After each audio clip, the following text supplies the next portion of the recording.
Bonjour Médéco, j'ai foi que vous allez bien. Moi, je vais bien par la grâce de Dieu.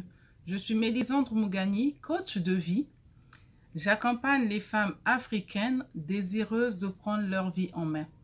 Je les accompagne à trouver leur zone de douance ou leur passion et ainsi à entreprendre en trouvant un équilibre aussi bien dans la vie entrepreneuriale, dans la vie professionnelle que dans la vie affective et familiale. Vous trouverez mes coordonnées en barre de description et mon calendrier également pour toute personne qui souhaitera prendre rendez-vous avec moi. Vous avez une session de coaching, la première session de coaching offerte pour que nous fassions connaissance et savoir éventuellement comment je pourrais vous aider dans ce dont vous avez besoin pour effectivement entreprendre et comme je le disais en amont, prendre votre vie en main. Voilà pour ce jour, pour ma présentation. Et donc, à vous qui venez de nous rejoindre sur la communauté, je vous souhaite la bienvenue. Sentez-vous chez vous, sentez-vous dans votre communauté. C'est votre communauté, c'est notre communauté. Donc, sentez-vous comme à la maison, sentons-nous à l'aise. Et bienvenue encore à vous.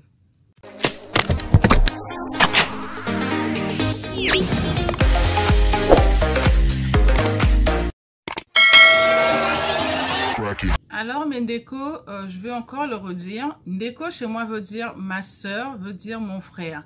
Donc, c'est vraiment pour voir que la relation que nous avons dans cette communauté est vraiment une relation fraternelle et vraiment une relation basée sur l'amour. Donc, pourquoi je vais vous accompagner, vous les femmes, à prendre votre vie en main et à ce que nous nous tenons main par la main pour un épanouissement meilleur, pour l'épanouissement de nos familles. Dans ces accompagnements que je vous offre, justement, je dirais ça comme ça, dans ces accompagnements, j'ai également des sessions de formation que je fais, aussi bien pour la prise en main de façon générale, ainsi que sur des thématiques bien appropriées, à savoir la confiance en soi, l'estime de soi, la bonne gestion de ses finances, parce que oui, sans bonne gestion, il est difficile à une femme, à une Ndeko de gérer sa maison, de gérer ses entreprises, de gérer son portefeuille. Donc, il est toujours important de savoir, d'avoir les bases sur sa gestion. Donc, voilà, je disais, il y a beaucoup de formations que j'offre. Vous avez besoin d'une formation, n'hésitez pas, contactez-moi, envoyez-moi un mail, envoyez-moi un WhatsApp, prenez rendez-vous sur le calendrier et je saurai aussi quoi vous proposer comme formation, sinon comme accompagnement, en fonction de votre besoin. Donc, ne mettez pas ça de marge. Gardez cela en tête que dans mes accompagnements, je fais également de l'accompagnement pour vous emmener d'un point A vers un point B. Parce que nous savons toutes que sans motivation, il est difficile de pouvoir atteindre ces résultats. On a toujours besoin de motivation. On a besoin d'un accompagnement pour aller loin, pour entreprendre et surtout pour réaliser ces projets. Je suis ouverte à vous. Prenez un rendez-vous pour que tout soit organisé et par la suite, nous saurons comment planifier tout cela. Et donc voilà pour l'introduction. Alors aujourd'hui, mes Ndeko, ce que j'ai retenu comme leçon de vie que je voudrais partager avec vous, c'est l'histoire de Ruth. Alors, l'histoire de Ruth, j'ai eu à méditer. Vous savez, on lit souvent, on fait souvent des méditations. Sinon, nous faisons souvent la lecture de la Bible. Mais il y a des choses que nous survolons. Et j'ai fait une méditation dernièrement. Et l'histoire de Ruth a vraiment attiré mon attention. Elle a attiré mon attention dans le sens où, en parcourant cette histoire, je me suis rendu compte que oui, il y a des personnes, il y a des femmes qui ont de la patience. Il y a des femmes qui sont dynamiques. Et l'histoire de Ruth aujourd'hui va nous apprendre énormément des choses. Donc, vous allez me permettre, mes Ndeko, parce qu'il y a des références dont nous avons toujours besoin pour aller creuser et pour vraiment comprendre l'attitude, pour comprendre exactement les solutions, les clés que nous pouvons tirer de l'attitude d'une personne qui a marqué sa génération, en l'occurrence Ruth. Restez connectés et nous en saurons un peu plus sur l'histoire de Ruth. Nous tirons nous-mêmes les attitudes que nous pourrons utiliser pour nous aussi impacter notre génération, pour nous aussi impacter notre quotidien de par notre témoignage. Alors, mes Ndeko, Ruth, cette femme veuve qui avait pour belle-mère Naomi, se retrouve un matin, étant dans son pays, sa belle-mère se retrouve veuve un matin et elle perd aussi ses enfants. Elle avait 2 garçons qui étaient mariés à 2 filles et dont l'une des filles était Ruth. Donc Ruth était la belle-fille de Naomi. C'est un résumé que je vous fais selon ma compréhension, on est bien d'accord. Et donc, qu'est-ce qui se passe?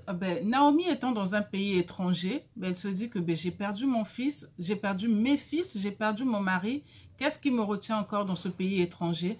Je veux repartir chez moi parce que ce qui me retenait, c'est ce qui me gardait ici.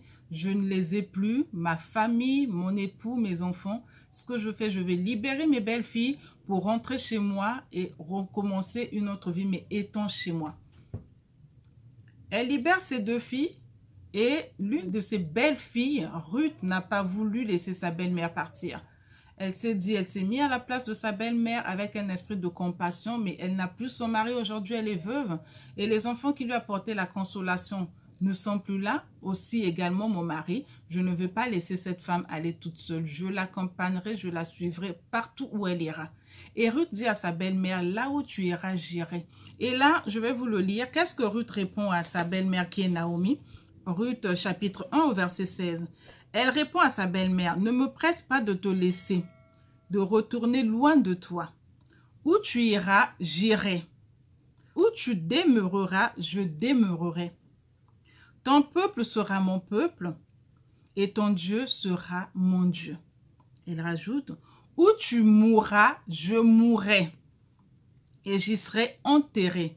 Que l'Éternel me traite dans toute sa rigueur, si autre chose que la mort vient à me séparer de toi. C'est une grande décision. C'est un grand engagement. Dire que je ne te laisserai pas. Là où tu vas mourir, je mourrai avec toi. Ça veut dire ton pied, mon pied. Vous voyez un peu à quel niveau va la compassion de Ruth? Elle a regardé à sa belle-mère. Elle n'a plus son mari. Son époux est parti. Ses enfants sont partis. Parmi ses enfants, il y avait mon époux. Laisser une maman comme ça qui était la maman de mon mari, qui aussi est considérée comme ma mère, je ne peux pas la laisser avec ce cœur meurtri. Donc là où tu iras, j'irai. Rien ne me séparera. Donc n'insiste pas de me dire de rester et de refaire ma vie. Je t'accompagne et j'irai jusqu'au bout. Attitude de compassion. Et c'est une grande décision, un engagement. Plusieurs n'auraient peut-être pas pu réagir comme Ruth. Mais je pense que c'est son cœur de compassion, son cœur d'amour qui l'a poussé à prendre cette décision et accompagner sa belle-mère là où elle ira. Dans un pays où elle ne connaît, elle, personne. Dans un pays où elle ne sait même pas ce qui l'attendait là-bas. Je n'ai plus mon mari. Je n'ai personne. Elle suit une belle-mère aujourd'hui, sa belle-mère, la mère à son époux qui est décédé. Ce n'est pas rien. Et c'est une attitude qui m'a énormément marquée. C'est une décision d'être chez toi, de laisser les parents et de suivre quelqu'un où tu ne sais même pas où elle t'emmène, ta belle-mère. Et généralement, nous savons comment sont les belles-mères. Ruth n'a pas regardé à cela. Elle s'est attachée. Son amour, son cœur de compassion s'est attaché et elle a accompagné Naomi jusqu'à dans son pays. Dieu étant grand, fidèle et bon, elles font leur chemin, elles parcourent le chemin jusqu'à ce qu'elles arrivent à Bethléem. Et là où elles arrivent à Bethléem, est-ce simple coïncidence, simple hasard, elles arrivent au moment où commençait justement la saison de la moisson des orgues. Alors, arrivé à Bethléem, Naomi se souvient qu'il y a le parent de son défunt mari qui était un homme fort et riche dans ce pays, qu'on nommait Boaz. Un homme vraiment riche, un homme influent dans ce pays-là qu'on appelait Boaz. Mais bon, elle s'en souvient, elle reste tranquille. Elles arrivent dans un pays, il est logique qu'il faut qu'elles travaillent pour pouvoir se nourrir, pour s'entretenir. Ruth, la belle-fille, pour une autre personne, elle se dirait, c'est tellement évident qu'il faut que j'aille chercher du boulot. On est dans ton pays, donc je ne connais personne ici, je suis nouvelle dans ton pays, j'étais accompagnée. Donc la moindre des choses qu'il y aurait, c'est dans ton pays, pistonne-moi au moins quelque part pour que j'aille travailler. Tu connais certainement des gens ici, fais-moi une lettre de recommandation pour que quand je vais aller, que je ne traîne pas parce que tu n'as plus ton mari, je n'ai plus mon mari, nous sommes toutes les deux veuves. Et il faudrait bien qu'on vive. Toi, à ton âge, tu ne peux plus vivre. Je suis encore jeune. Je vais travailler pour nous faire vivre, mais nous sommes dans ton pays. Aide-moi à trouver quelque chose. Non, non, non, non. Elle ne l'a pas fait. Et donc, arrivée dans le pays de Naomi, sa belle-mère, Ruth arrive avec sa belle-mère. Elle n'attend pas d'être pistonnée. Elle arrive, elle s'installe et elle demande la permission à sa belle-mère si elle pouvait aller travailler. Regardez un peu cette attitude de cœur. Elle pouvait se dire, je l'ai accompagnée, je vais arriver ici, elle est veuve, son mari était béni, mais aujourd'hui, elle n'a plus rien. Mais pourquoi lui demander la permission? C'est clair qu'il faut bien qu'on travaille pour avoir de l'argent, c'est une évidence. Non, elle ne réfléchit pas comme ça. Elle se dit, elle demande à sa belle-mère, sa belle-mère lui donne l'autorisation. C'est déjà un signe de bénédiction d'aller demander la permission à une personne que tu considères. Donc, sa belle-mère l'autorise d'aller chercher du boulot, mais sa belle-mère ne lui dit pas dans quelle société elle va chercher du boulot, à quel endroit elle va chercher du boulot. Retenons bien que la belle-mère est dans son pays. Donc, ça veut dire qu'elle connaît quand même, elle sait quand même qui est qui dans ce pays-là, qui peut faire quoi pour sa belle-fille. Elle lui accorde la permission, mais elle ne lui dit rien. Elle a une pensée dans son cœur que quand elle arrive, elle se souvient qu'il y a Boaz qui est là, qui est le frère, sinon le cousin à son mari, qui est un homme influent et un homme riche. Elle le pense, mais elle ne parle pas à sa belle-fille. Et donc, sa belle-fille qui est Ruth va chercher le boulot. Et est-ce que c'est par simple hasard, elle va dans le champ, justement, dans l'entreprise, on dira ça comme ça, de Boaz. Boaz qui n'est autre que le cousin à son beau-père, on peut dire ça comme ça, son défunt beau-père, un homme riche et influent. Et le même jour, elle trouve un emploi. Elle trouve un emploi. Elle se met à travailler, on la retient d'ailleurs.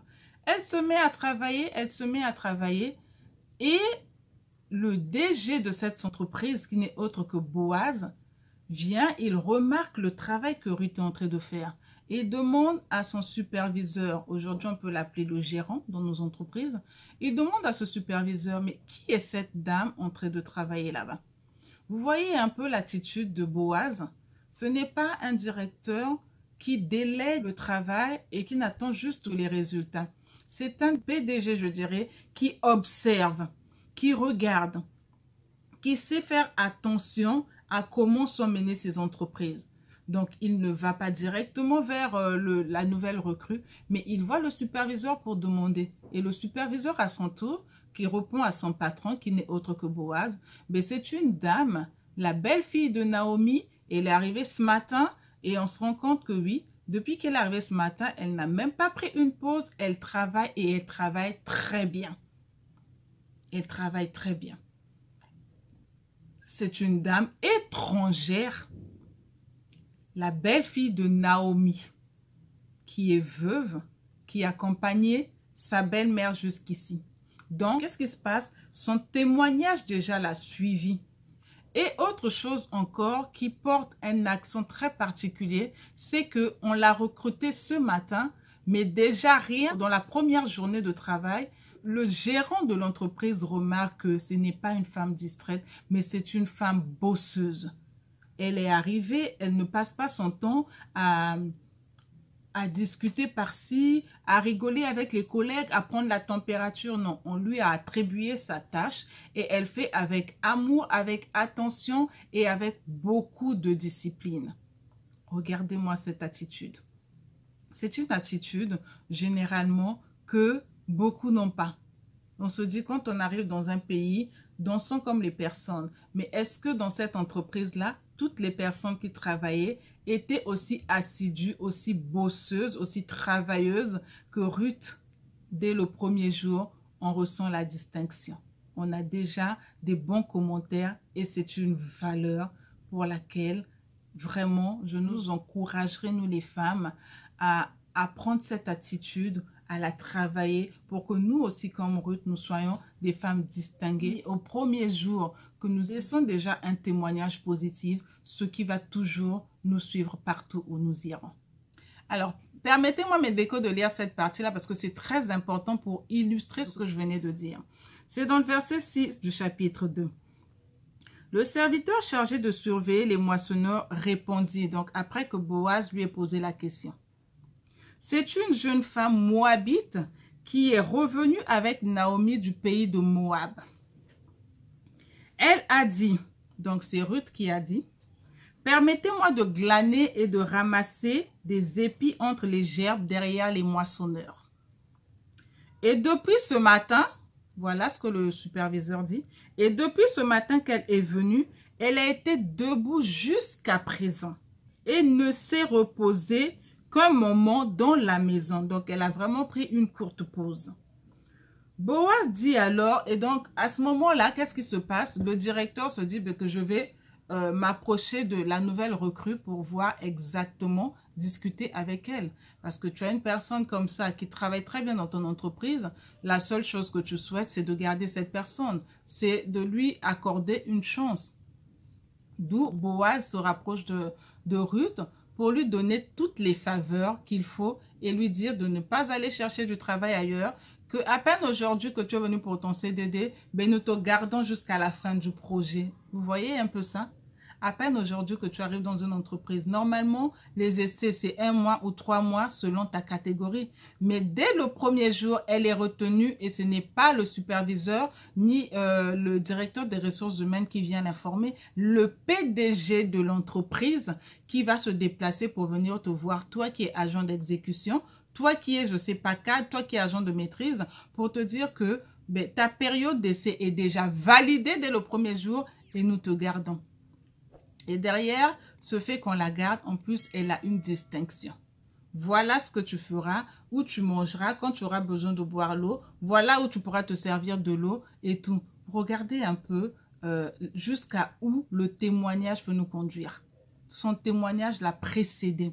Le bien qu'elle a fait à sa belle-mère l'a déjà précédé à l'endroit où elle est partie chercher du boulot. Et là, c'est le patron qui se rapproche d'elle pour lui dire, voilà ce que tu auras à faire et tu resteras là, ton contrat est déjà validé, tu resteras jusqu'à la fin du projet. N'est-ce pas que c'est bien?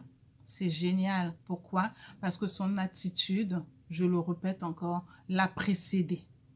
Et c'est très important d'avoir des bonnes attitudes, de faire des bonnes choses parce que le témoignage nous suit toujours partout où nous passons.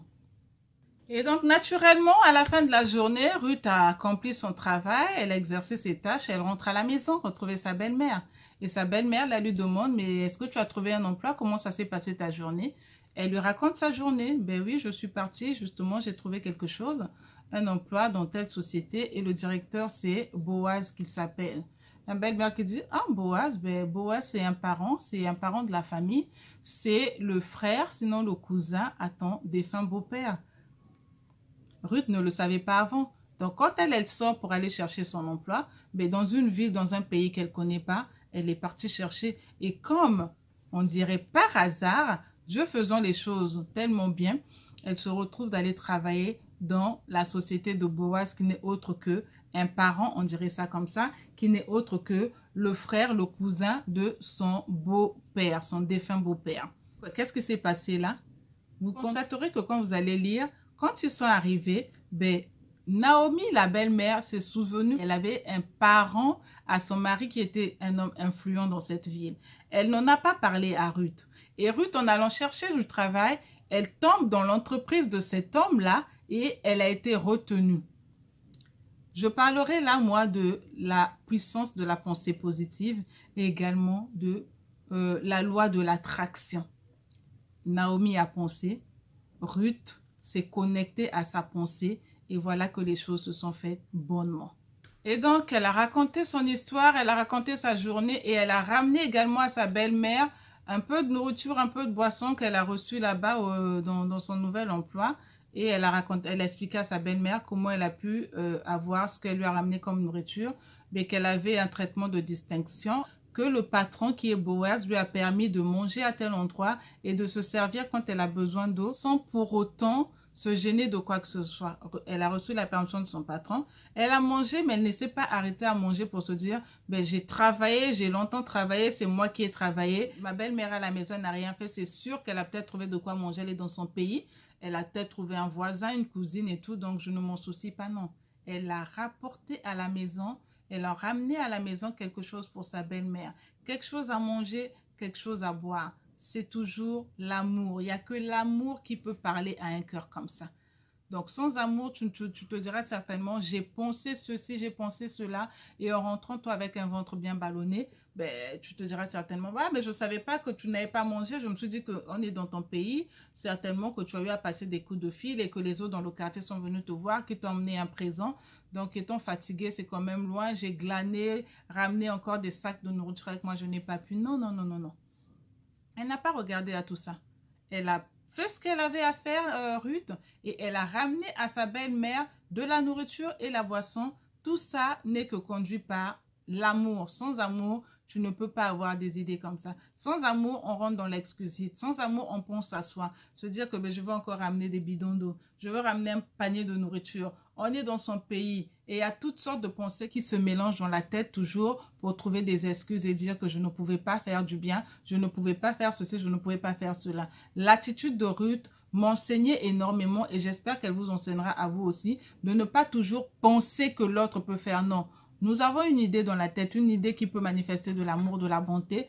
Mettons cette idée en avant. Si nous arrivons à la maison, pour prendre l'exemple de Ruth, et que Naomi avait peut-être déjà mangé, ce n'est pas grave, on peut garder cela pour demain ou encore partager à quelqu'un d'autre. Ça fait toujours du bien de penser faire du bien aux autres. Voilà, je dirais ça comme ça. Je ne sais pas si vous avez remarqué avec moi, quand vous allez lire tout ce livre de Ruth, là en tout cas je vous encouragerai à le lire. Vous remarquerez que Ruth a fait 10 ans avec son époux, elle n'avait pas eu d'enfant. 10 ans. Parce qu'on ne nous parle pas ici des petits-enfants de Naomi, des enfants de Ruth. Donc, ça veut dire qu'elle est restée dans un foyer pendant 10 ans avant qu'elle perde son mari sans avoir eu d'enfant. C'est ce qui a fait que quand elles arrivent dans ce pays-là, après tout ce dont nous avons parlé, ben, sa belle-mère regarde l'attitude de sa belle-fille. Elle voit un peu tout ce qu'elle est en train de faire pour elle. Elle reste, elle se remet en question. Elle se dit non, il faudrait que j'aide cette jeune fille à vivre une belle vie, qu'elle continue, qu'elle ait une vie heureuse.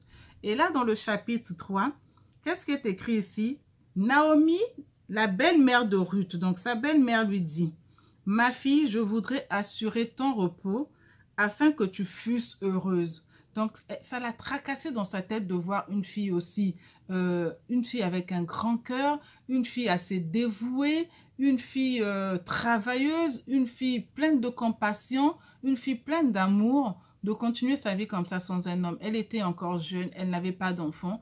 Et donc, Naomi, là, se met à lui donner des conseils et des stratégies. Comment est-ce qu'elle devrait faire pour retenir, sinon pour attirer cet homme, retenir l'attention de cet homme qui était un homme influent, cet homme qui était un homme riche, qui était un homme reconnu dans ce pays-là.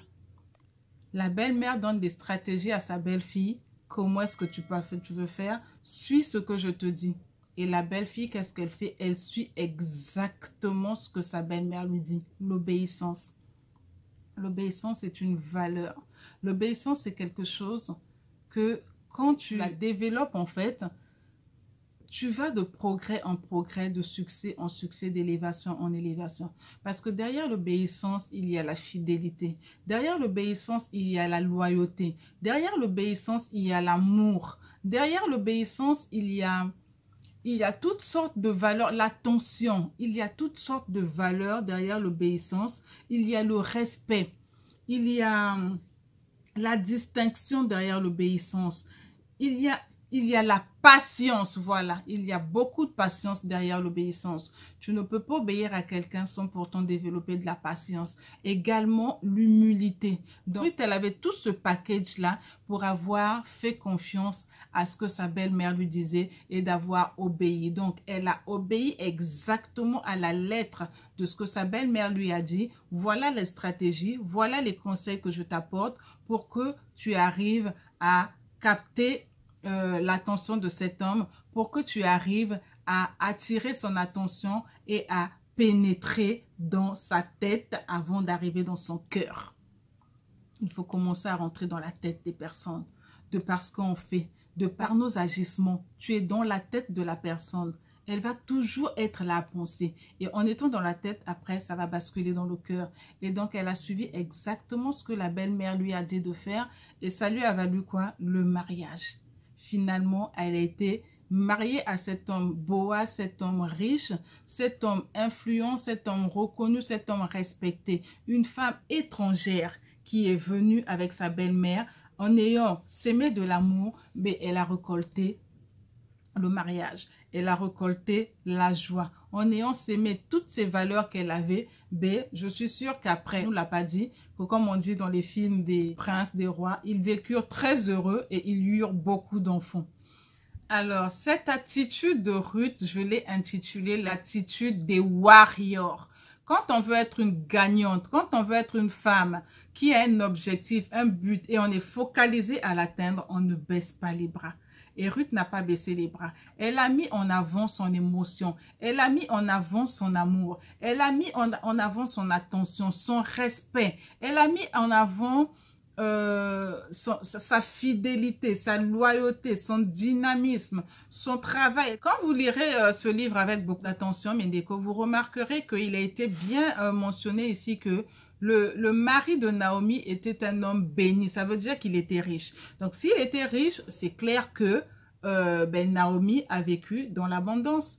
Et si Naomi a vécu dans l'abondance, Ruth aussi certainement, elle a vécu dans l'abondance. Étant la belle-fille de ce monsieur et étant l'épouse du fils à ce monsieur, ça veut dire qu'elle ne manquait de rien, que c'était une fille bénie, que dans son foyer, elle avait tout. Mais quand elle est partie dans ce pays étranger avec sa belle-mère, quand elle est partie à Bethléem, elle n'est pas restée dans cette mentalité que j'étais la femme d'un homme riche, que j'ai eu tout ce dont j'avais besoin, j'avais des servantes chez moi, j'avais tout le monde chez moi. Donc, non, je ne veux pas me rabaisser à ce point. Elle est partie glaner dans un champ, Et en plus, elle va glaner dans le champ. Elle ne met pas en avant ses ongles qui sont bien faits, que j'ai toujours eu du vernis, c'est bien fait. Non, elle travaille et avec beaucoup d'assiduité. Ce qui fait qu'on reconnaît son travail, la distinction. Elle ne prend qu'une toute petite pause parce qu'elle veut donner le meilleur d'elle. Elle donne le meilleur d'elle le premier jour du travail, d'où elle déplace même le DG, le président directeur général de la société qui vient vers elle pour lui dire exactement comment elle allait marcher, comment est-ce qu'elle allait se comporter, que en même temps que son contrat restait valide jusqu'à la fin du projet. Vous vous rendez compte? Quelqu'un d'autre dirait, moi chez mon mari j'étais bien, j'arrive ici, fais quelque chose pour moi, quoi. Je dois travailler dans un bureau climatisé, tu vois pas mes ongles, comment j'entretiens mes ongles. J'ai quand même été la femme de ton fils, ce n'était pas n'importe qui ton fils. Donc essaie de trouver quelque chose, je t'ai accompagnée jusqu'ici, donc sois quand même reconnaissante. Je ne t'ai pas laissé toute seule arriver jusqu'ici, donc la moindre des choses serait que Naomi, ma belle-mère, que tu me fasses une lettre de recommandation, quand même, sois reconnaissante. Elle a eu une attitude de femme sage. Elle a eu une attitude de femme obéissante, respectueuse. Elle a mis son amour en avant et elle a laissé son ego de femme certainement riche, comblée derrière. Pourquoi? Parce qu'elle a vu que je n'ai plus rien. Elle l'a réalisé que je suis veuve, que nous n'avons plus rien. Ce n'est pas en restant là, en pensant à mes ongles qui sont bien soignés, en pensant à toujours mes belles perruques, les belles tenues que je portais, que je ne peux pas aller travailler dans un champ. Elle est allée glaner dans un champ et ce n'est pas rien. Ça veut dire que l'humilité précède la gloire, on le sait. Elle a été humble, elle a mis toutes ses valeurs en avant. Voilà que ça lui a fallu d'avoir la deuxième personnalité la plus riche dans ce pays-là. Vous voyez? Donc, c'est pour nous dire, Mendeko, que apprenons à être des femmes humbles. Apprenons à être des femmes rudes. J'appellerais ça comme ça. Apprenons à avoir l'attitude des warriors. Il arrive des moments dans la vie où les choses ne sont pas toujours comme on voudrait qu'elles soient. Quand il arrive que nous soyons au haut sommet, réjouissons-nous d'être au sommet. Et si un jour il arrivait que nous descendons un peu plus bas, mais travaillons. Ça serait vraiment inutile de vivre en fait dans le passé. Quand j'étais, mais si tu ne l'es plus aujourd'hui, Mendeko, prends ta vie en main. Si tu ne l'es plus, dis-toi que je vais prendre une formation. Si tu ne l'es plus, dis-toi que je vais me faire accompagner pour être plus motivée à reprendre le dessus sur moi, à entreprendre et à repartir au niveau où j'étais, sinon à dépasser ce niveau où j'étais. Être une femme veuve comme Ruth ne veut pas dire que c'est fini. Être une femme veuve comme Ruth qui a peut-être été dépouillée par sa belle famille ne veut pas dire que c'est fini, non. tu as été dépouillé, peut-être par le matériel, par les biens que tu as eu à construire certainement avec ton mari, mais ça ne fait pas de toi une femme totalement finie. On ne t'a pas dépouillé ce que tu as dans la tête. On n'a pas dépouillé ce que tu as entre tes mains. Ça veut dire que tu peux encore recommencer. Ça veut dire que tu peux encore aller de l'avant. Ça veut dire que de là où tu es, tu dois te forger, et pour te forger, pour avoir la motivation, tu as besoin d'être accompagné. Donc, comme je vous ai dit, Mendeko, j'ai appris vraiment de cette méditation-là que je voulais partager avec vous. Dites-moi, vous, ce que vous en pensez. Quand vous lirez cette histoire, quand vous sortirez d'autres choses de cette histoire, mettez-les dans les commentaires pour nous faire bénéficier à toutes dans la communauté. Et c'est comme ça que nous apprendrons à être des femmes matures, des femmes sages qui bâtissent leur maison. Restez connectés, partagez cette vidéo, soyez vraiment vivement bénis chez vous. Et encore, likez, commentez, abonnez-vous au maximum. Il faudrait que notre communauté grandisse. C'est à cela que nous ferons plus de bien et que les familles seront de plus en plus épanouies. Pleinement bénis chez vous, Mendeko. Je vous souhaite une excellente journée et je vous dis à demain pour une autre vidéo. Demeurez bénis. Ciao, ciao.